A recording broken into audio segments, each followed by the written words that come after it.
Hey teens, it's great to be back with you studying James. I hope you guys are doing well. We're jumping into James chapter 3, verses 13 through 18 today. If you remember the whole way back at the beginning of our study in James, we started off with the first main section that James talks about. He talks about trials and persevering and enduring through trials that are in our life so that it can grow us and that we may become mature believers or fully equipped believers. And then right after he talks about trials, do you remember what he brings up next? He starts with a question and he basically asks, if any of you lack wisdom, we need to ask God. And he transitions right into, from trials, right into this idea of wisdom. And it was important to James because wisdom is what gives us the ability to handle and persevere through trials in a way that pleases God. And many times when we've been in TNT and other settings, you've heard me, maybe some other pastors, we've defined wisdom. And normally we define wisdom as practicing knowledge or using knowledge, living out knowledge in a way that is pleasing to God. So wisdom isn't just a head knowledge of something, but it is an application of it. It is a living out of that knowledge. And specifically, I qualify wisdom as far as biblical wisdom in a way that we live out knowledge in a way that is pleasing to God. Well, last week, if you remember, the last two lessons really that we were in James, we've been covering chapter 3, which James deals with the tongue. And he talks about the power of the tongue and the need for us to control the tongue. And even though we're never going to master it in this life, we're told that we need to be working at controlling the tongue. Well, then, the end of chapter 3, he goes right in from that trial that all of us deal with, that struggle that all of us have, controlling our speech. He goes right into wisdom again. And in this passage, sorry, I was going to read the passage, but I don't want to yet. In just a second, we will. In this passage, James is going to challenge us to live out godly wisdom. And the question he answers is this question of what is godly wisdom? So this is where we're going to actually unpack the idea of wisdom a little bit. Instead of just giving it the generic term of knowledge that is applied in a way that is pleasing to God, we're going to actually unpack it a little bit and see what is wisdom really like. And this is fun. This was a fun study for me and a challenging one at the same time because there's so many aspects of wisdom that are important that we all can work on. And James is going to lay out and answer this question for us of what godly wisdom is. And he does so by actually contrasting two different types of wisdom in this passage. He's going to look at godly wisdom and earthly wisdom. And he's going to contrast them and point out characteristics and descriptions of both of them. So let's read the passage, and then we're going to go ahead and look at these two different types of wisdom. So James chapter 3, verses 13 through 18. It says, "Who is wise and understanding among you? By his good conduct let him show his works in the meekness of wisdom. But if you have bitter jealousy and selfish ambition in your heart, do not boast and be false to the truth. This is not the wisdom that comes down from above, but is earthly, unspiritual, demonic. For where jealousy and selfish ambition exist, there will be disorder and every vile practice. But the wisdom from above is first pure, then peaceable, gentle, open to reason, full of mercy and good fruits, impartial and sincere. And a harvest of righteousness is sown in peace by those who make peace." So James goes through and he unpacks two different types of wisdom here, and he's going to contrast the two, godly wisdom versus earthly wisdom. The wisdom that comes down from above versus this earthly, unspiritual, demonic wisdom that he describes here. So let's look at first earthly wisdom. James gives us several descriptions of earthly wisdom here. He actually gives us two characteristics of it, followed by a list of several words describing what this earthly wisdom is, and then two, you could call them partners or results of living out earthly wisdom. So the product of earthly wisdom. So let's look at these. First, we're going to see the two characteristics. He lists them twice here: jealousy and selfish ambition.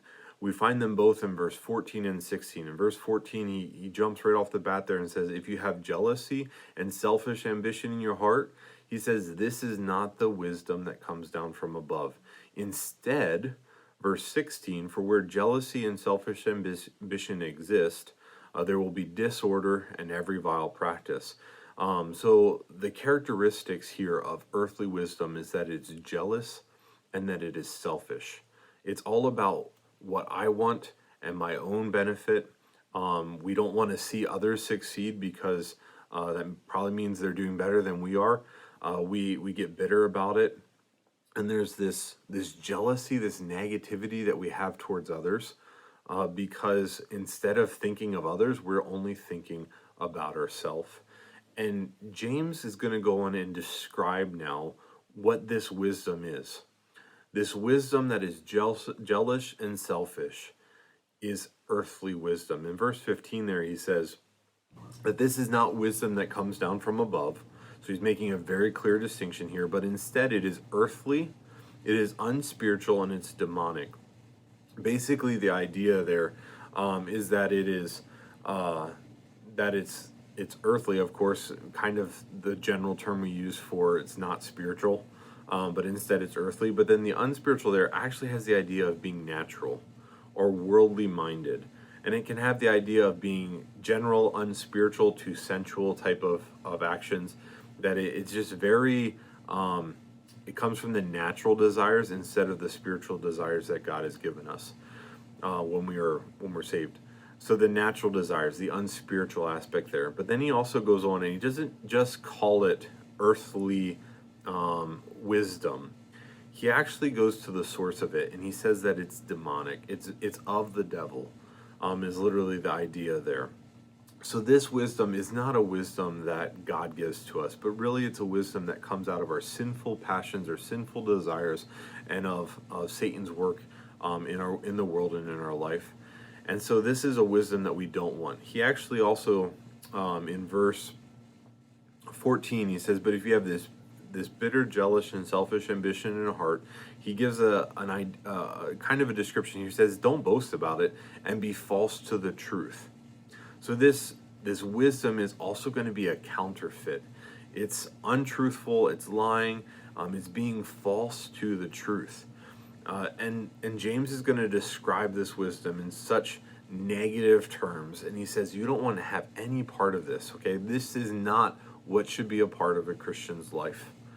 And then he's going to go on and he's going to give us what this produces, what it partners with. As he says in verse 16, where you find jealous and selfish ambition, this earthly wisdom, where this exists, you're going to find some other things also. He says there will be disorder and every vile practice. And the idea of disorder there is the idea of unruly. You could almost put in the word anarchy in that word. Basically the idea that there's no law, there's no order, there's no rules to follow. It's just everybody does what they want. It reminds me of the flood. It reminds me of Sodom and Gomorrah. It reminds me of kind of what happens here. For those of you who joined it happens in our culture today. It looks like that's where we're going, unfortunately. And for those of you who joined in our Zoom Bible study last night, we were looking at Judges, and Judges makes the same thing. The idea that everybody did what was right in their own eyes.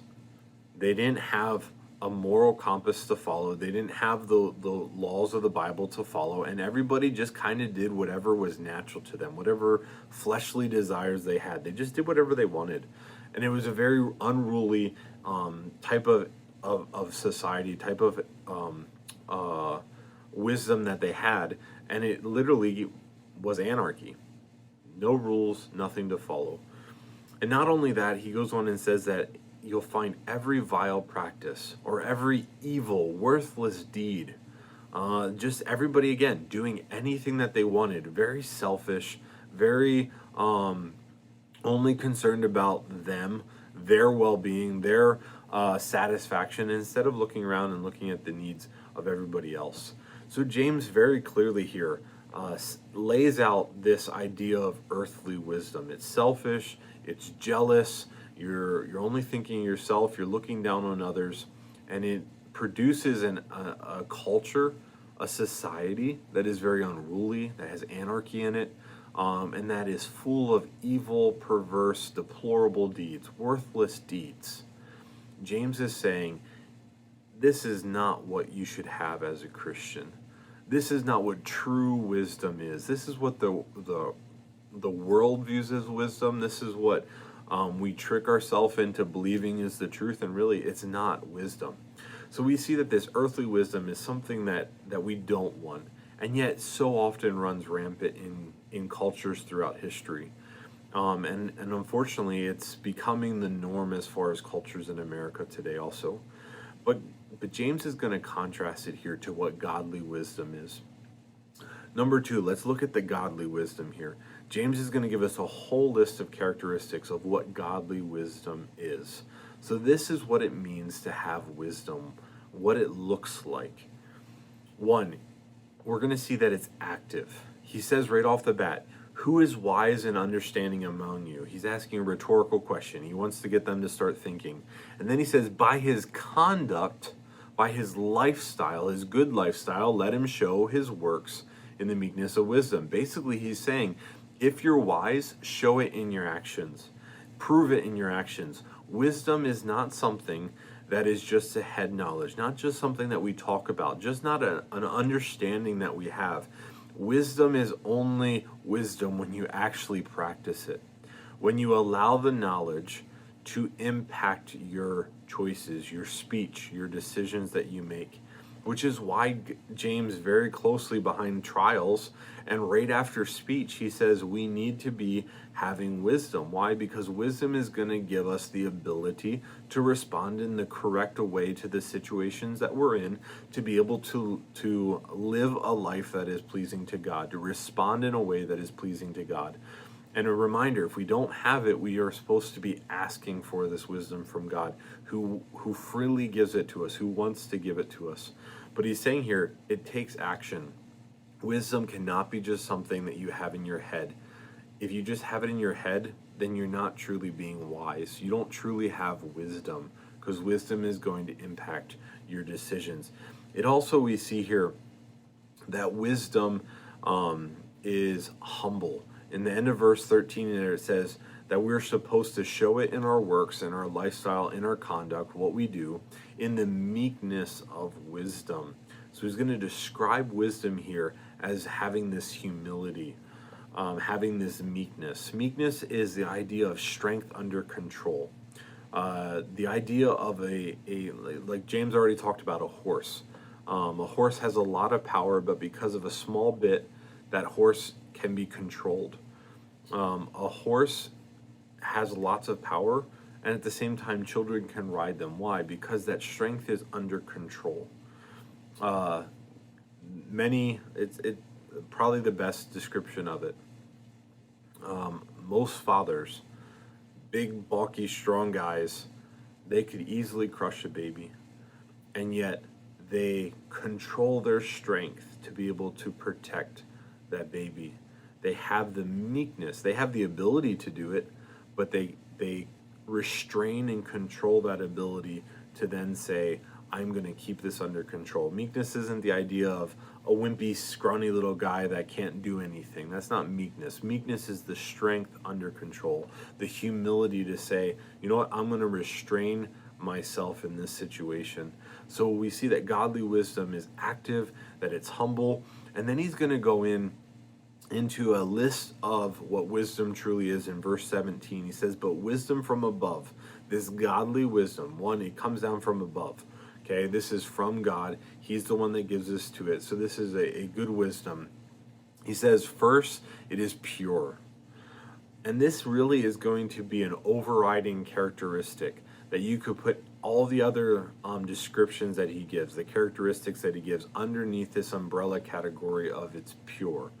Pure is the idea of holy. One of the commentators that are, and commentaries that I read, had a quote. It says that it's free of moral and spiritual defect.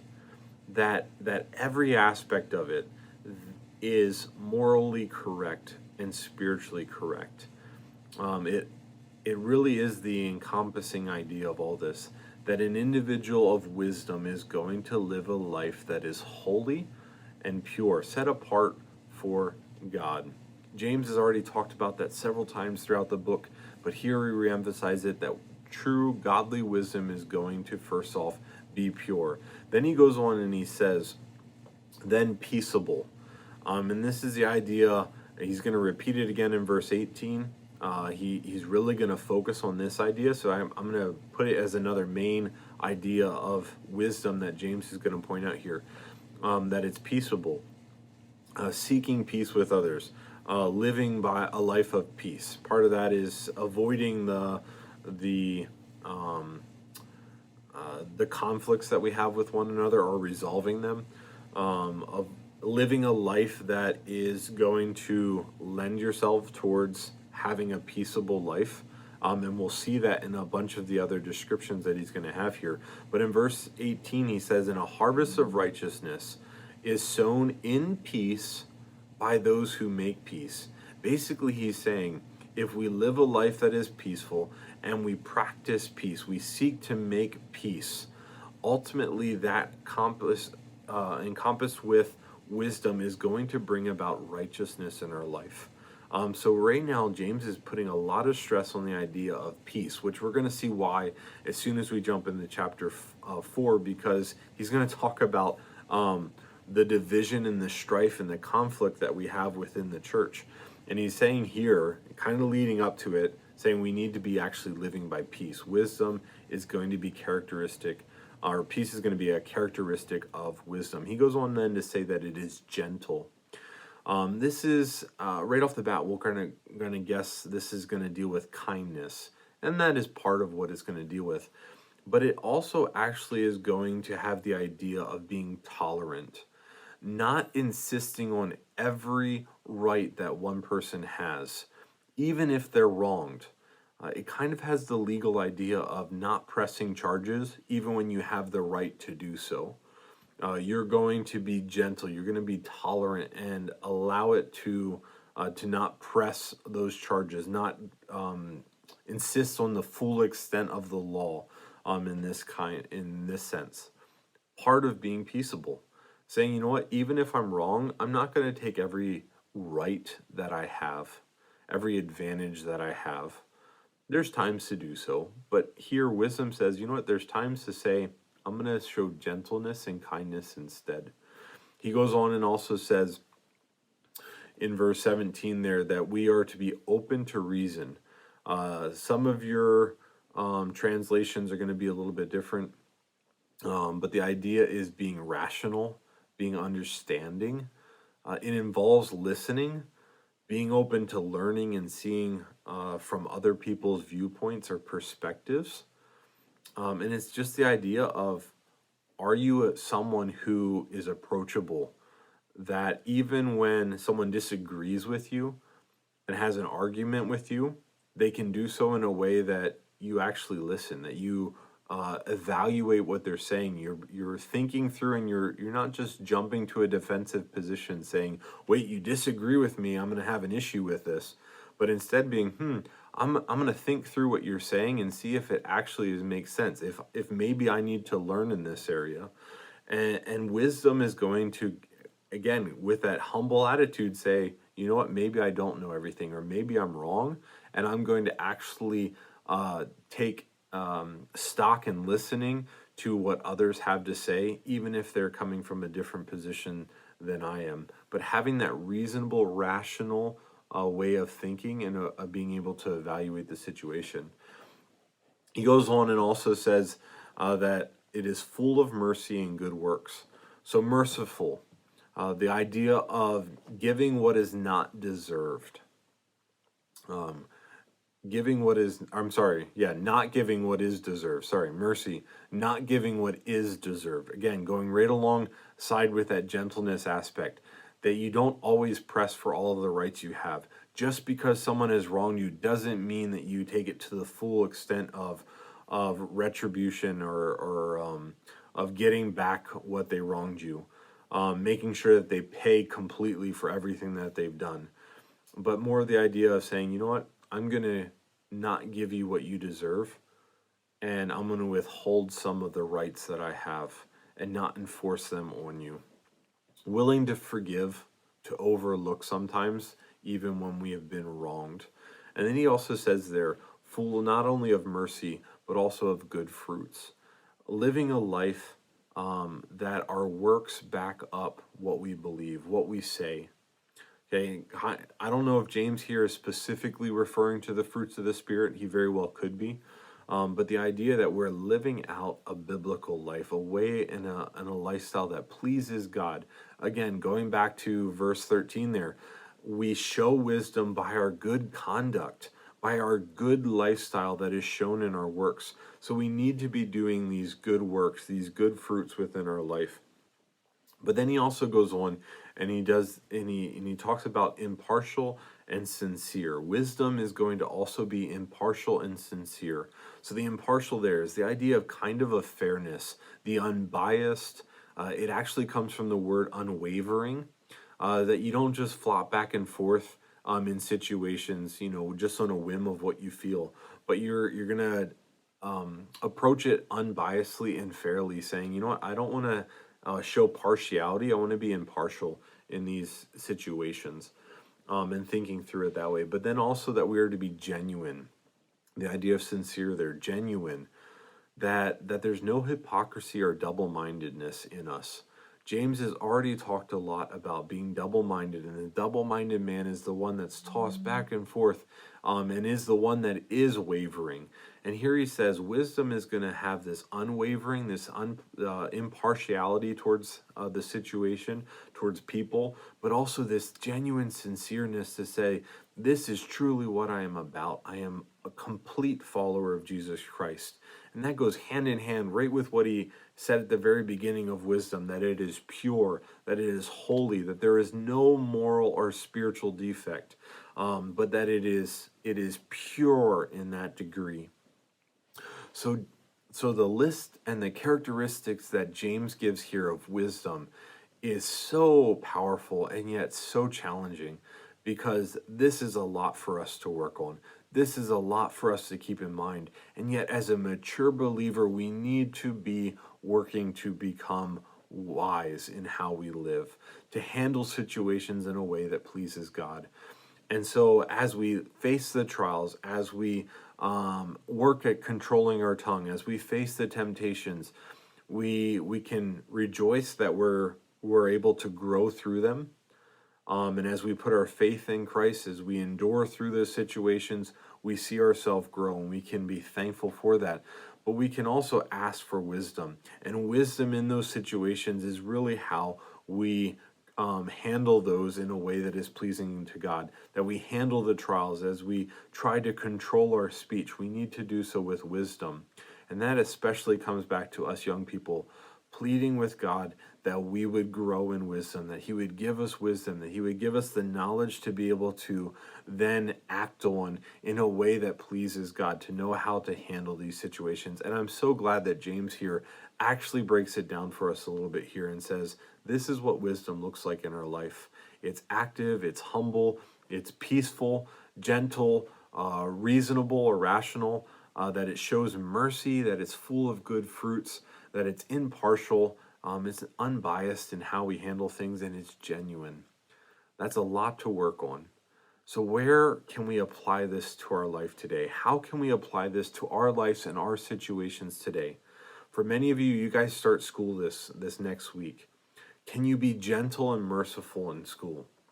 Can you be tolerant of others, willing to forgive and overlook even when you're wronged?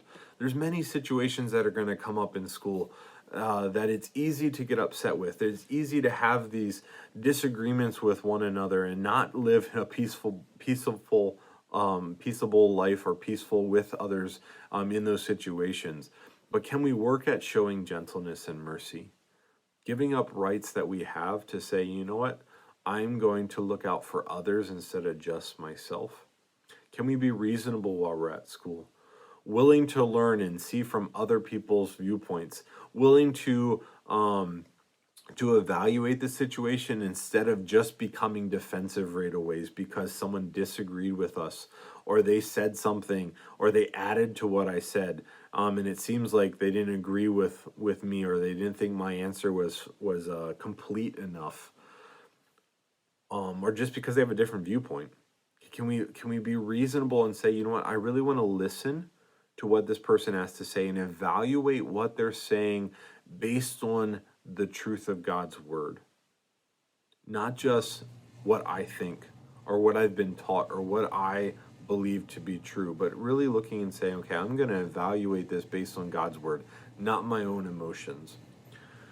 Maybe it's saying, you know what, I'm going to try to be impartial at school, to not show a bias based on clothing, based on the color of a person, based on the wealth of a person, based on the popularity of a person, but maybe saying, you know what, I'm going to choose my friends not based on all of those things that keep changing, but instead I'm going to base it on the character of the individual, willing to show loving kindness to everyone, and at the same time saying, you know what, I'm going to be wise and actually evaluate the situation, to have good judgment, to have good judging of others, to say, okay, who are the people that I want to be close to, that can help build me, that can help grow me. But at the same time, I'm going to treat everybody with love and respect, just as the Bible says, having that unbiased approach to different things, unbiased approach to situations that arise, conflicts that arise, saying, you know what, I'm not just going to agree with my friend or take my friend's side without looking at the situation, saying, you know what, maybe you were wrong in this situation and you need to apologize. We can practice this in school. There's lots of other ways we can practice this in school. What about home? I think a big one for home is trying to live peaceably, living in a way that brings peace in the home, working at making peace in the home, maybe by obeying your parents, not butting heads with them all the time because you're actually listening to what they say, doing what they say, being merciful and gentle to your siblings, because they're going to wrong you. Okay, they're going to be mean to you. They're going to do things that aren't right. And yet you can show gentleness and mercy to them, saying, you know what, I'm not going to give you what you deserve, but maybe I'll give you grace and show you what you don't deserve. Okay, we can work in those areas of trying to be peaceful people with those that we're around. How about personally? Personally, we can seek to be pure, to live a life that is holy before God, not having that moral and spiritual defect, but being free of that moral and spiritual defect. Looking at every area of our life and saying, is it pleasing to God? Is it following what He has told me today to do? Society. I think this passage deals so well with society and the society we're living in and the changes that people are trying to make. Right now, so many people are craving some really good and right things. Okay, they want to see the treatment of races and gender and financial status being equal. Okay, unbiased, impartial in those areas. But they're trying to achieve it by earthly wisdom and not heavenly wisdom. And we as Christians, and especially as young Christians, as young individuals, we need to be very, very, very careful that we evaluate these situations with godly wisdom. Yeah, we need to make sure that we don't just buy into a social movement because you agree with one part of it. Yes, I'm going to agree that Black Lives Matter. And the reason I agree with Black Lives Matter is because I think all of us are made in the image of God, and therefore all life matters. Okay? And I understand that there is discrepancy of that within America. Okay? And I think we need to be working at saying we need to show an impartiality here. We need to show love to everybody. We need to treat each other fairly, but we need to do so through godly wisdom, the way the Bible tells us to do it. And therefore, we need to evaluate all aspects of a social movement or a social change, of a cultural change, and not just focus on one point of it. We as Christians have to answer, and we have the answer for true societal change. But it is only possible through individuals having a personal relationship with Jesus Christ, being saved. And when individuals are saved, we can then practice heavenly wisdom. If we practice what James has already talked about here, being humble, being pure, being gentle, being rational and reasonable with people, being merciful, having good fruits, being fair, not being being impartial, unbiased here, being fair in that way, being genuine about this. Okay, if we actually practice that, it will bring about the social change that people are looking for.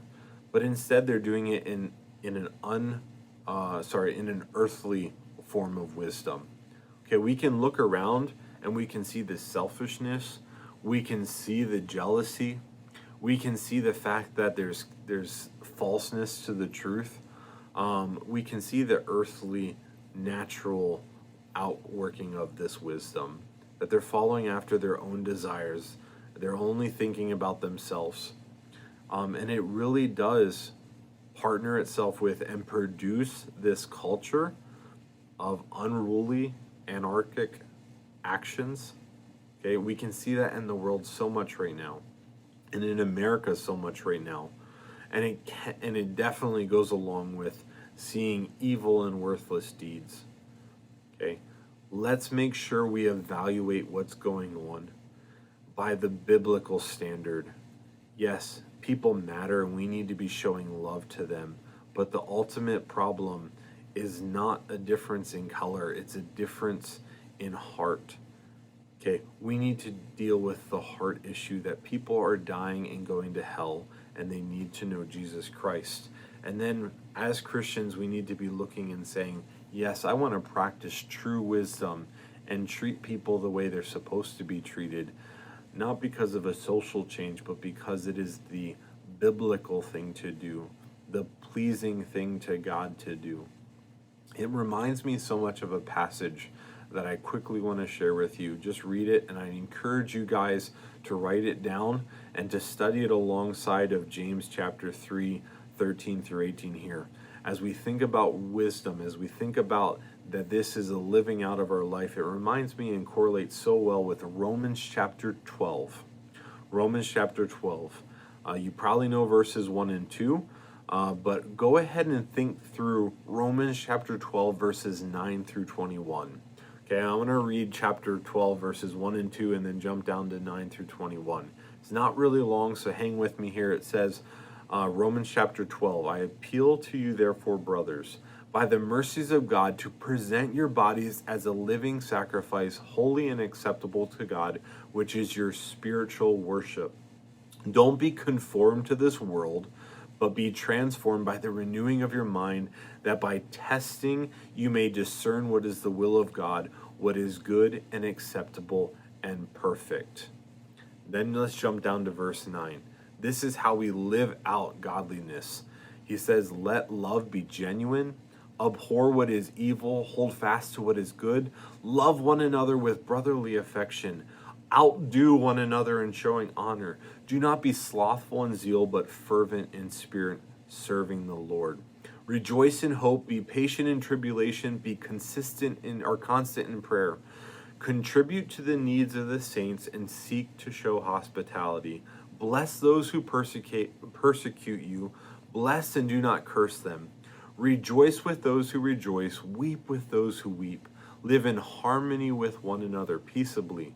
Do not be haughty, but associate with the lowly. Never be wise in your own sight. Repay no one evil for evil, but give thought to do what is honorable in the sight of all, if possible, so far as it depends on you. Okay, as much as it's within your control, live peaceably with all. Beloved, never avenge yourself, but leave it to the wrath of God, for it is written, vengeance is mine, I will repay, saith the Lord. To the contrary, if your enemy is hungry, feed him. If he thirsts, give him something to drink. For by doing so, you will heap burning coals on his head. Do not be overcome with evil, but overcome evil with good. There's so many parallels to what James is talking about as far as what real, godly, heavenly wisdom looks like.